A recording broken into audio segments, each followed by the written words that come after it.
والدین کی موت کے بعد چھوٹی بہن کی ذمہ داری مجھ پر آ گئی، اور جب میں شام کو گھر آتا تو میری بہن پسینے سے شرابور تھکی پڑی ہوتی اور بیوی کہتی اس کی شادی کرو، سارا دن گھر سوئی رہتی ہے۔ میں بیوی سے کہتا کہ اس کا خیال رکھا کرو، وقت آنے پر شادی کر دوں گا۔ ایک دن میں گھر آیا تو بہن کے کمرے میں سسکیوں کی آواز آ رہی تھی۔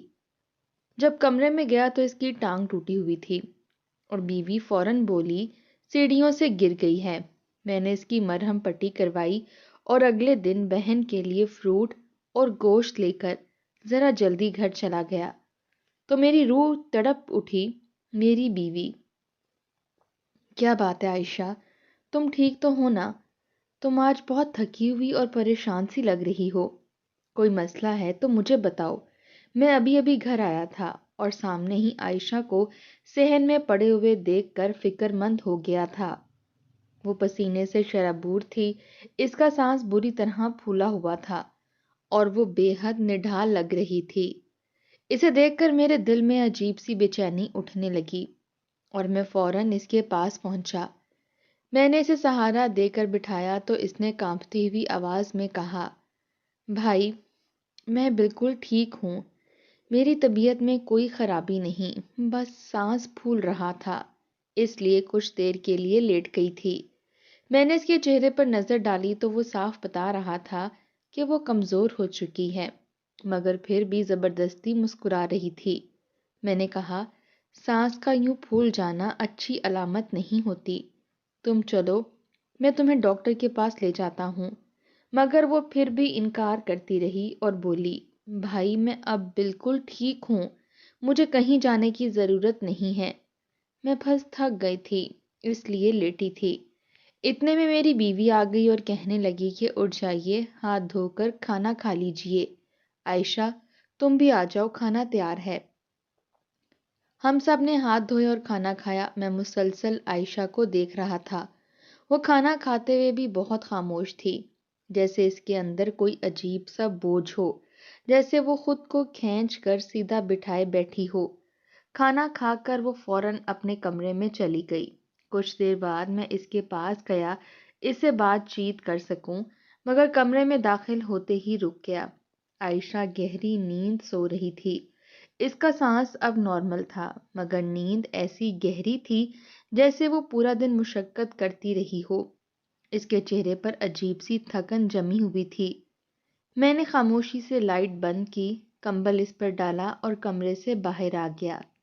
جب میں اپنے کمرے میں آیا تو میری بیوی شاید میرا ہی انتظار کر رہی تھی۔ میں بیٹھا تو وہ فوراً بول اٹھی، آپ عائشہ کے لیے کوئی رشتہ کیوں نہیں دیکھتے؟ میں نے حیرت سے اس کی طرف دیکھا اور کہا، ہم ابھی سے اس کے لیے رشتہ کیوں دیکھیں؟ وہ ابھی صرف 17 سال کی ہے، ابھی اس کی عمر ہی کیا ہے کہ میں اس کی شادی کی فکر میں لگ جاؤں۔ مگر بیوی نے فوراً جواب دیا کہ آپ کی بہن مجھ پر بوجھ بنتی جا رہی ہے، وہ سارا دن فارغ پڑی رہتی ہے، اگر اسے کوئی کام کہہ دو تو وہ بھی نہیں کرتی، الٹا بہانے بنا دیتی ہے، اور جب زبردستی کہوں تو سخت جواب دیتی ہے۔ اس کا یہ رویہ مجھے چبھنے لگا ہے اور ساتھ ساتھ مستقبل کی بھی فکر ہے۔ لوگ کل کو کہیں گے کہ بھابھی تھی، اس نے کچھ نہیں سکھایا، ماں ہوتی تو کام سکھاتی، ذمہ دار بناتی۔ میں نے اسے کئی بار پیار سے سمجھایا بھی ہے، مگر وہ ہر بار بچ نکلتی ہے، کچھ نہ کچھ بہانہ کر لیتی ہے۔ میں اس کی بات سن کر خاموش ہو گیا، کیونکہ کہیں نہ کہیں مجھے بھی لگا کہ بیوی غلط نہیں کہہ رہی تھی۔ عائشہ واقعی ان دنوں بہت تھکی تھکی سی رہنے لگی تھی۔ وہ پہلے ایسی نہیں تھی، وہ ہنسی خوشی گھر کے کاموں میں ہاتھ بٹاتی تھی، ہنستی تھی، باتیں کرتی تھی، مگر اب اس کا پورا وجود جیسے بجھ گیا تھا۔ مجھے ایک لمحے کو خیال آیا، کہیں وہ اندر ہی اندر کسی تکلیف سے تو نہیں گزر رہی، کہیں اسے کوئی بیماری تو نہیں لگ گئی، مگر پھر وہ ہر بار کہہ دیتی کہ میں ٹھیک ہوں۔ شاید اس کی کمزوری بڑھ رہی ہے، یا شاید وہ ہمیں بتانا نہیں چاہتی۔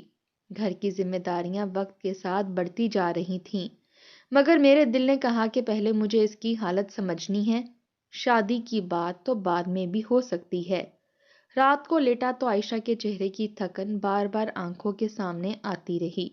اور دل میں دعا نکلتی رہی کہ کاش میری بہن واقعی ٹھیک ہو، کاش وہ کسی ایسی تکلیف میں نہ ہو جس کا اسے بھی اندازہ نہ ہو۔ ابھی میں عائشہ کی شادی کے حق میں نہیں تھا، لیکن یہ ضرور چاہتا تھا کہ وہ تھوڑی بہت گھرداری سیکھ لے تاکہ کل کو لوگ ہمیں کوئی بات نہ کریں۔ میں نے سوچا کہ صبح عائشہ سے اسی بارے میں بات کروں گا۔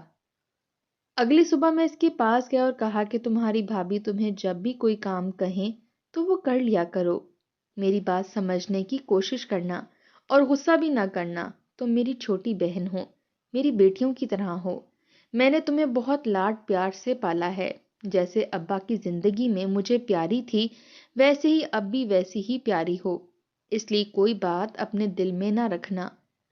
میری بات سن کر عائشہ نے کہا بھائی جو بھی کہنا ہے کھل کر کہہ دیں، میں آپ کی کسی بات کا برا نہیں مانوں گی۔ میں نے اس کے سر پر ہاتھ رکھا اور کہا کہ کام سیکھ لینا اچھا ہوتا ہے، تمہاری بھابھی جو بھی کام کہیں وہ کر لیا کرو، کھانا پکانا سیکھ لو، گھر کے چھوٹے موٹے کام کر لیا کرو، ہم تمہیں ہمیشہ لاڈ پیار سے رکھ سکتے ہیں، ساری زندگی تمہارا خیال رکھ سکتے ہیں، لیکن کل کو تمہاری شادی بھی کرنی ہے، تمہیں دوسرے گھر جانا ہے، وہاں جا کر اگر تمہیں کوئی مشکل پیش آ گئی تو مجھے تم سے زیادہ تکلیف ہوگی۔ میری بات سن کر عائشہ نے عجیب سی نگاہ سے میری طرف دیکھا، جیسے وہ کچھ کہنا چاہتی ہو لیکن رک گئی۔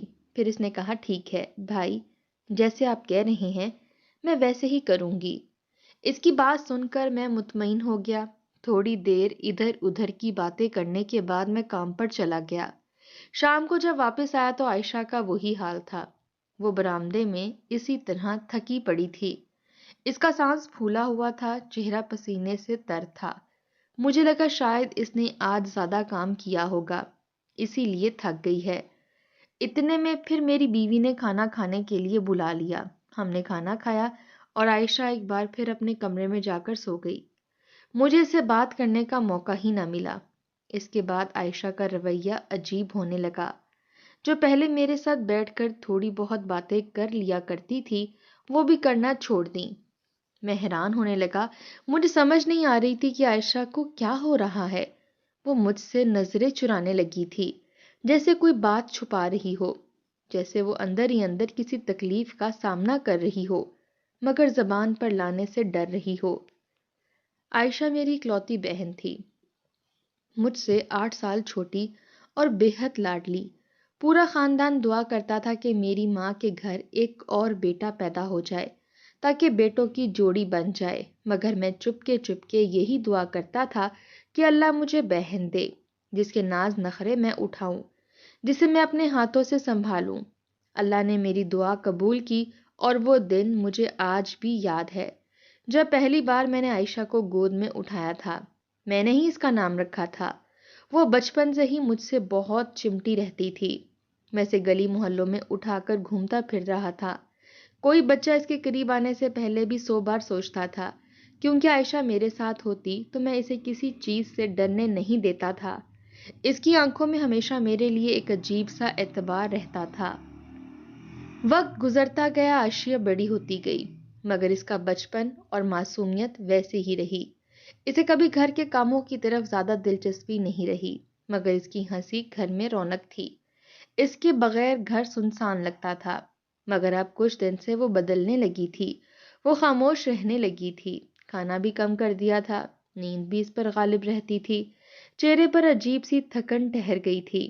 میں کئی بار سوچتا کہ اسے ڈاکٹر کے پاس لے جاؤں، مگر وہ ہر بار ٹال دیتی تھی اور کہتی تھی کہ کچھ نہیں ہوا، میں ٹھیک ہوں۔ لیکن مجھے لگ رہا تھا کہ بات اتنی سادہ نہیں تھی۔ مجھے لگنے لگا کہ شاید وہ کوئی بات چھپا رہی ہے، شاید اسے کوئی ایسی تکلیف ہے جسے وہ بتانا نہیں چاہتی۔ ایک دن میں نے ارادہ کر لیا کہ آج چاہے وہ مانے یا نہ مانے، میں اسے ڈاکٹر کے پاس ضرور لے کر جاؤں گا۔ لیکن اس دن ایک ایسی بات سامنے آئی جس نے میرے قدموں کے نیچے سے زمین ہی کھینچ لی۔ اس نے میرے دل کو ایسے ہلا کر رکھ دیا کہ مجھے لگا میری ساری خوشیاں ایک لمحے میں بکھر گئی ہیں۔ جب میں عائشہ کے کمرے میں گیا تو وہ بستر پر نہیں تھی۔ میں نے اسے آہستہ سے آواز دی، مگر کوئی جواب نہ ملا۔ میں نے ہر کمرہ چھان مارا، آخر کار میں نے اسے صحن کے ایک کونے میں بیٹھے دیکھا۔ وہ زمین پر جھک کر کسی درد کے مارے بری طرح سے دوہری ہوئی بیٹھی تھی۔ اس کے ہاتھ کانپ رہے تھے، اس کے چہرے میں رنگ نہیں تھا۔ وہ مجھے دیکھ کر چونک گئی اور جلدی سے سیدھی ہو کر بیٹھ گئی، جیسے وہ اپنا درد مجھ سے چھپانا چاہ رہی ہو۔ میرے دل میں سخت بے چینی پیدا ہوئی۔ میں اس کے پاس دوڑ کر گیا اور اس کے کندھے پکڑ کر کہا، عائشہ، یہ کیا ہو رہا ہے؟ تم کیوں چھپا رہی ہو؟ عائشہ نے ایک لمحے کے لیے میری طرف دیکھا۔ اس کی آنکھوں میں صاف دکھ تھا، مگر اس نے پھر بھی کہا کہ میں ٹھیک ہوں بھائی، بس چکر آ گئے تھے۔ میں نے اس کے ہاتھ تھام کر کہا، نہیں، کچھ نہ کچھ ضرور ہے۔ اب تم مجھ سے سچ کہو، ورنہ میں ابھی اسی وقت تمہیں ڈاکٹر کے پاس لے جاؤں گا۔ اس نے ایک لمحے کے لیے نظریں جھکا لیں اور پھر آہستہ سے کہنے لگی، بھائی، میں آپ سے جھوٹ نہیں بولنا چاہتی، مگر میں خود بھی نہیں جانتی مجھے کیا ہو رہا ہے۔ مجھے بہت کمزوری ہو گئی ہے، سانس بھی بار بار پھولتا ہے، میں چلتی ہوں تو چکر آ جاتے ہیں۔ میں نے سوچا خود ہی ٹھیک ہو جاؤں گی، مگر اب لگتا ہے کہ شاید میں ٹھیک نہیں ہو رہی۔ اس کی بات سن کر میرا دل درد سے بھر گیا۔ مجھے لگا جیسے میں نے اس کی تکلیف دیکھنے میں دیر کر دی، جیسے میں نے اپنی بہن کو خود اس حال تک آنے دیا۔ میں نے فیصلہ کر لیا کہ آج ہی اسے ڈاکٹر کے پاس لے کر جاؤں گا، چاہے وہ راضی ہو یا نہ ہو، کیونکہ اب میں اس کی یہ حالت مزید برداشت نہیں کر سکتا تھا۔ مجھے لگا کہ شاید یہی وہ لمحہ تھا جب مجھے اس کے لیے کچھ کرنا تھا، ورنہ شاید بہت دیر ہو جاتی۔ شہر کے بڑے ڈاکٹر کے پاس 3 دن بعد کا اپوائنٹمنٹ ملا تھا۔ میں نے عائشہ سے کہہ دیا تھا کہ وقت پر تیار رہنا، میں تمہیں ڈاکٹر کے پاس لے چلوں گا۔ عائشہ نے اس بات میں سر ہلا دیا۔ ایک دن میں کام سے گھر واپس آیا تو پورے گھر میں سناٹا چھایا ہوا تھا، جبکہ دبی دبی سسکیوں کی آواز عائشہ کے کمرے سے آ رہی تھی۔ مجھے اس کی بہت زیادہ فکر ہوئی تو میں اس کے کمرے کی طرف بڑھ گیا۔ جیسے ہی دروازہ کھول کر کمرے کے اندر داخل ہوا تو میرے 14 طبق روشن ہو گئے۔ اپنی آنکھوں پر یقین نہیں آیا۔ عائشہ بیڈ پر بیٹھی ہوئی تھی اور بری طرح رو رہی تھی۔ دونوں ہاتھ چہرے پر رکھے ہوئے تھے اور اپنی چیخوں کو دبانے کی کوشش کر رہی تھی، جبکہ میری بیوی اس کے پاس کھڑی تھی اور اس نے پہلوؤں پر ہاتھ رکھے ہوئے تھے۔ چہرے کے تاثرات بہت سخت تھے۔ میں فوراً آگے بڑھا اور کہا کہ کیا ہوا ہے عائشہ، کیوں رو رہی ہو؟ اس سے پہلے کہ کوئی جواب دیتا میری نظر اس کی ٹانگ پر پڑی اور میرا دل دھک سے رہ گیا۔ عائشہ کی ٹانگ ٹوٹی ہوئی تھی۔ شاید تکلیف کی شدت کی وجہ سے وہ اتنی زیادہ رو رہی تھی۔ میرے دل پر جیسے کسی نے چھری چلا دی ہو۔ میں نے فوراً عائشہ سے پوچھا، یہ کیا ہوا؟ تمہاری ٹانگ کیسے ٹوٹی؟ تب میری بیوی فوراً بولی، آج سیڑھیوں سے گر گئی ہے، اس وجہ سے ٹانگ ٹوٹ گئی ہے۔ میں نے غصے سے اپنی بیوی کی طرف دیکھا اور کہا، اگر اس کی ٹانگ ٹوٹ گئی تھی تو تم اس کی تکلیف دیکھ رہی تھی، مجھے فون کر دیتی، میں جلدی گھر آ جاتا، ہم اسے ڈاکٹر کے پاس لے جاتے۔ کب ہوا یہ؟ تب میری بیوی فوراً بولی، ابھی ابھی گری ہے، میں اسے اٹھا کر کمرے تک لائی تھی اور دیکھ رہی تھی کہاں چوٹ لگی ہے اور آپ آ گئے۔ میں نے کہا، یہ اس وقت چھت پر کیا کرنے گئی تھی جو سیڑھیوں سے گر گئی؟ میری بیوی کہنے لگی، یہ تو آپ عائشہ سے ہی پوچھیں کہ یہ اس وقت چھت پر کیا کرنے گئی تھی۔ یہ سنتے ہی عائشہ گھبرا گئی اور بولی، میں کپڑے اتارنے گئی تھی۔ بہرحال میں فوراً اسے ڈاکٹر کے پاس لے گیا۔ ڈاکٹر نے اس کی ٹانگ پر پلسٹر چڑھا دیا تھا اور درد کی دوائیاں بھی دے دی تھیں۔ میں اسے گھر لے آیا۔ درد کی دوا کھانے کے بعد عائشہ سو گئی تھی۔ شکر ہے اس کی ٹانگ میں صرف فریکچر ہوا تھا، پوری طرح نہیں ٹوٹی تھی۔ ڈاکٹر نے کہا تھا کہ 1 مہینے کا مکمل بیڈ ریسٹ کرے گی تو ٹھیک ہو جائے گی۔ سب کے سونے کے بعد میں اپنے کمرے میں آ گیا، مگر پوری رات جاگتا رہا، بار بار عائشہ کے بارے میں ہی سوچتا رہا۔ نہ جانے کیوں دل کہہ رہا تھا جیسے وہ کوئی تکلیف برداشت کر رہی ہے، جیسے کچھ ایسا ہے جو مجھ سے چھپا رہی ہے۔ میں پوچھ پوچھ کر تھک گیا تھا، مگر اس نے کبھی نہیں کہا کہ اسے کوئی تکلیف ہے۔ میں اسے کل ڈاکٹر کے پاس لے جانے والا تھا، لیکن آج اس کی ٹانگ ٹوٹ گئی۔ جانے کیا ہوا تھا کہ میری بہن کو تکلیف پر تکلیف مل رہی تھی۔ اگلے دن میں نے اسے دوبارہ ڈاکٹر کے پاس لے جانے کا ارادہ کیا۔ کام سے جلدی چھٹی لی اور راستے سے فروٹ اور گوشت لے کر گھر آ گیا۔ عائشہ کی صحت کمزور ہو رہی تھی اور شاید اسے اچھی خوراک کی ضرورت تھی۔ اس کی رنگت بالکل زرد پڑ گئی تھی۔ 3 سال ہو گئے تھے اماں ابا کو وفات پائے، اور اس کے بعد عائشہ نے جیسے جینا ہی چھوڑ دیا تھا۔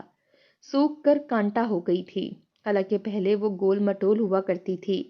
کھانا بھی برائے نام کھاتی تھی اور ہنسنا مسکرانا جیسے بھول ہی گئی تھی۔ اماں ابا کے بعد وہ میری ذمہ داری تھی۔ میں اس کا ہر طرح سے خیال رکھتا تھا، مگر اس کے باوجود اس کا ایسے گھٹ گھٹ کر رہنا اور تکلیف برداشت کرتے رہنا مجھ سے برداشت نہیں ہو رہا تھا۔ دل کرتا تھا کوئی جادو کی چھڑی ہو، اسے گھما کر سب کچھ ٹھیک کر دوں۔ فروٹ اور گوشت لے کر جب گھر پہنچا تو عصر کی اذان ہو رہی تھی۔ میری بیوی کہیں نظر نہیں آ رہی تھی۔ میں نے گوشت کچن میں رکھا اور فروٹ ٹوکری میں ڈال کر دھویا، پھر عائشہ کے کمرے کی طرف بڑھا۔ سوچا کہ اسے اپنے سامنے بٹھا کر فروٹ کھلاؤں گا۔ ابھی میں کمرے کے پاس پہنچا ہی تھا کہ اندر سے آنے والی دبی دبی آوازوں نے مجھے چونکا دیا۔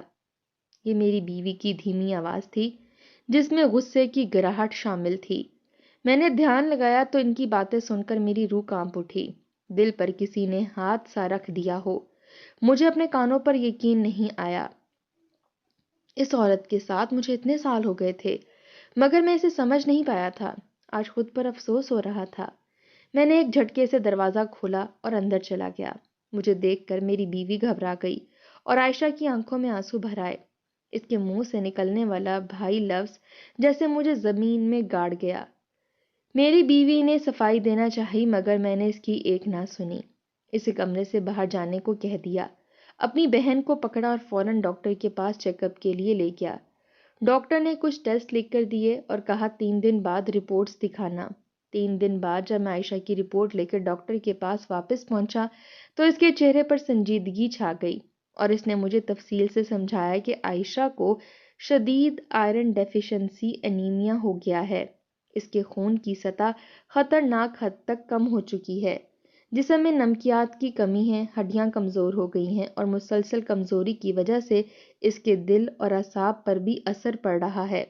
اس نے بتایا کہ یہ بیماری اچانک نہیں ہوتی، مہینوں کی لاپرواہی بتاتی ہے کہ عائشہ کو مناسب غذا نہیں مل رہی تھی اور اس کے جسم میں آہستہ آہستہ طاقت ختم ہوتی گئی۔ اس نے مزید کہا کہ اگر اس کی حالت کچھ دن اور ایسی رہتی تو وہ یا تو بستر سے اٹھ نہ پاتی یا کسی اور بڑی پیچیدگی کا شکار ہو سکتی تھی۔ یہ سن کر میری حالت ہی بدل گئی۔ میں ایک لمحے کے لیے کرسی پر بیٹھا رہ گیا۔ دل میں ایک ہی خیال آ رہا تھا کہ میری بہن آخر کیوں اتنی چپ چاپ تکلیف برداشت کرتی رہی، مجھے کیوں نہ بتایا، کیوں سب کچھ چھپاتی رہی۔ میں نے ڈاکٹر سے پوچھا کہ کیا اس نے پہلے کوئی علاج کروایا ہے، تو اس نے رپورٹس دے کر کہا کہ شاید کسی نے اسے دوائیاں دی ہوں، مگر باقاعدہ علاج تو نہیں ہوا، کہیں نہ کہیں کوئی بات ضرور چھپی ہے۔ میں دل میں گھبراہٹ لیے گھر واپس پلٹا تو دیکھا کہ عائشہ بستر پر کمزوری سے لیٹی ہوئی تھی، ایسے جیسے ذرا سا اٹھنے کی کوشش بھی اسے دکھا دے۔ میں اس کے پاس بیٹھا، اس کے سر پر ہاتھ پھیرا تو اس نے کمزور سی مسکراہٹ سے کہا کہ میں ٹھیک ہوں، بس تھوڑی تھکاوٹ ہو رہی ہے۔ میں نے اسے کوئی جواب نہیں دیا اور سیدھا بیوی کے پاس جا کر کھڑا ہو گیا۔ میرا لہجہ سخت تھا اور میں نے پوچھا کہ کیا تم جانتی تھی کہ عائشہ بیمار ہے؟ وہ پہلے تو حیران ہونے کا ڈرامہ کرنے لگی، پھر نظریں جھکا لیں۔ جب میں نے مسلسل پوچھا تو وہ اچانک رونے لگی اور بولی کہ ہاں، مجھے کچھ ہفتے پہلے ڈاکٹر نے بتایا تھا، مگر میں نے عائشہ سے کہا تھا کہ بھائی کو کچھ نہ بتانا کیونکہ علاج میں بہت پیسہ لگے گا، گھر کے اخراجات پہلے بھی بہت ہیں اور میں نہیں چاہتی تھی کہ گھریلو حالات خراب ہوں۔ یہ سن کر میرے اندر جیسے آگ بھڑک گئی۔ میں نے اسے کہا کہ پیسہ سب کچھ نہیں ہوتا، جان سے بڑھ کر کچھ نہیں ہوتا، اور میری بہن میری ذمہ داری ہے۔ تم نے مجھے بتا کر کوئی بوجھ نہیں بڑھانا تھا، بلکہ ایک معصوم لڑکی کی جان بچانی تھی۔ اس نے روتے ہوئے کہا کہ اس نے غلطی کی ہے لیکن اب وہ پچھتا رہی ہے۔ میں نے اس کی بات سنی مگر دل میں ناراضگی اور دکھ دونوں جمع ہو گئے۔ میں فوراً عائشہ کو لے کر دوبارہ ہسپتال گیا۔ ڈاکٹر نے مکمل علاج کا پلان بنایا، دوائیاں دیں، ٹیسٹ لکھے اور ہفتہ وار چیک اپ کا کہا۔ میں نے فیصلہ کیا کہ عائشہ اب ایک لمحہ بھی بے توجہی برداشت نہیں کرے گی۔ میں نے خود اس کے لیے خاص خوراک بنوانی شروع کی، دلیا، انڈے، دودھ، جوس اور وہ تمام چیزیں جو اس کے جسم میں طاقت واپس لا سکیں۔ میں ہر کھانے پر خود اس کے سامنے بیٹھتا اور اسے کھلاتا تھا۔ رات کو بھی اس کے سرہانے بیٹھا رہتا، کبھی اس کا بخار چیک کرتا، کبھی اس کے ہاتھ پکڑ کر اسے تسلی دیتا کہ سب ٹھیک ہو جائے گا۔ علاج کے ساتھ میں نے اسے حوصلہ بھی دیا کیونکہ بیماری صرف جسم کی نہیں تھی، وہ اندر سے بھی بہت کمزور ہو چکی تھی، مگر آہستہ آہستہ اس کے چہرے پر رنگ آنے لگے۔ جسم میں طاقت آنے لگی اور وہ تھوڑا تھوڑا چلنے پھرنے لگی۔ ڈاکٹر نے اس کی تازہ رپورٹس دیکھ کر کہا کہ اب وہ خطرے سے باہر ہے۔ اگر اسی طرح خیال رکھا گیا تو وہ پوری طرح صحت مند ہو جائے گی۔ 6 مہینے کے مسلسل علاج، دعا اور خیال کے بعد عائشہ پھر سے وہی پرانی زندہ عائشہ بن گئی۔ گھر میں چہکنے لگی۔ میں نے دل سے شکر ادا کیا کہ میری بہن بچ گئی، اور میں نے خود سے عہد کیا کہ اب کبھی اسے کسی دکھ، تکلیف یا بے توجہی کا سامنا اکیلا نہیں کرنا پڑے گا۔ خدا را